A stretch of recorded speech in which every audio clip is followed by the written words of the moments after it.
Bienvenidos a Jesús está con vos, a los que nos están mirando por YouTube en este momento. Y bueno, hoy les quería compartir una breve reflexión que estuvo en mi mente durante estas últimas semanas.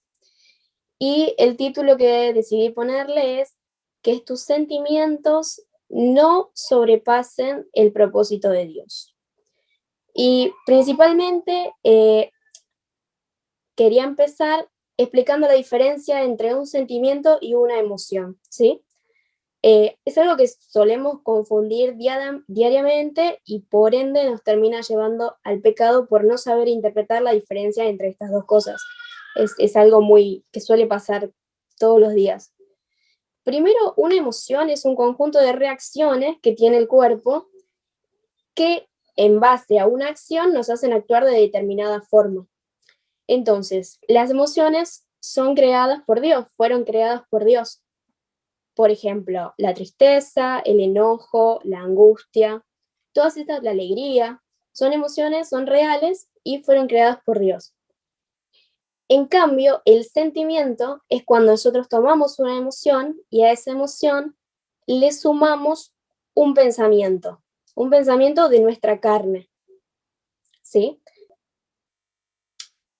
Cuando tomamos una emoción y le sumamos una acción, un pensamiento o un recuerdo a esa emoción, yo estoy triste y pienso en mi abuela, si yo estoy débil en fe, en ese momento va a entrar el enemigo. Y si yo no tengo mis pensamientos aclarados, el enemigo va a tratar de me echar y que yo termine cayendo en una acción que me lleve al pecado, ¿sí? Entonces, tengo dos ejemplos para ilustrarlo un poquito mejor sobre dos sentimientos que normalmente los tenemos y son los más complicados de manejar, como son la ira y la tristeza. ¿Sí? Empezando con la ira, es un ejemplo de una persona, es un ejemplo real que pasó, y es una situación, por ejemplo, la emoción en este caso va a ser el enojo porque mi jefe me trató mal o me trató de ignorante, ¿no?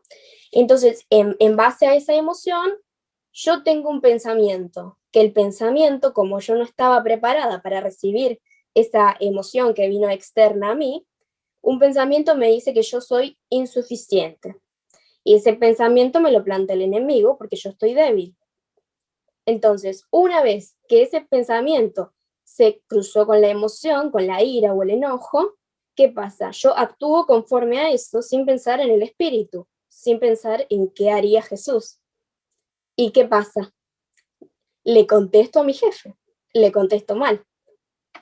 Cuando yo le contesto mal, tengo dos opciones. Si tuve buena suerte, sigue todo bien, como si nada. Y si tengo mala suerte, me echan de mi trabajo. Es una consecuencia negativa de un accionar que no estuvo contrafondo a Dios, ni a Jesús, ni a su palabra. Entonces, ahora voy a ir un poquito a la Biblia y voy a decir, ¿qué dice la palabra sobre la ira? ¿Es bueno, es malo enojarse? ¿Está bien o está mal enojarse? En Efesios 4:26 dice, si se enojan, no pequen y no dejen que se ponga el sol aún estando enojados. Es decir, por ejemplo, cuando Jesús entra al templo y ve que están vendiendo palomas dentro del templo, él agarra y tira las tablas y les dice que no se hacen negocios en la casa de Dios, obviamente. Entonces, una vez que él se enoja, tiene ira, porque dice, ¿cómo puedes hacer que estén haciendo esto en la casa del Señor?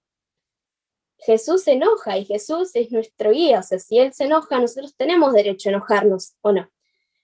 Pero ¿por qué? Jesús se enoja con un motivo, y es un motivo válido para enojarse.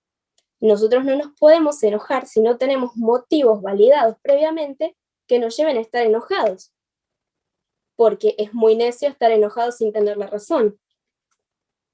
Entonces, volvemos a Efesios 4:17, dice, no vivan más con pensamientos frívolos como los paganos. A causa de cómo viven ellos y por la dureza de su corazón, tienen oscurecido el entendimiento y están alejados de la vida y de la voluntad de Dios. Entonces, ¿qué pasa? Cuando yo me enojo, está bien, pero si yo vivo enojado, la ira me consume y yo no puedo ver lo que Dios tiene planeado para mi vida. Bien, ese es uno de los ejemplos que yo tengo muy cercano, por eso lo traigo acá. Y el otro ejemplo es, por ejemplo, cuando estoy triste o tengo una emoción que conlleva tristeza. Por ejemplo, me viene la tristeza y tengo un pensamiento de falleció un familiar. Entonces, si yo no pongo este sentimiento en oración, va a venir el enemigo en ese mismo momento y va a decir, vos tuviste la culpa de lo que le pasó a tu familiar. Vos te podrías haber cuidado.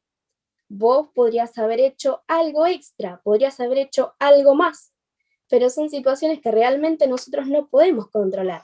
Porque si estamos débiles, va a venir el enemigo y va a hacerme hecha hasta que nosotros caigamos y digamos, ay, mi culpa, mea culpa, y así pasamos a un estado que sigue, es un proceso que repite, vivimos en culpa y tristeza y depresión, y nuestra casa se llena de demonios sin darnos cuenta, porque vive el enemigo ahí. Pero entonces vamos nuevamente a la palabra y dice que qué pasa en estos casos, cuando estamos tristes. Entonces, bueno, en este caso vamos a ir a Mateo 26, 36, y para entrar un poquito en contexto, Jesús en ese momento estaba en Getsemaní con sus discípulos.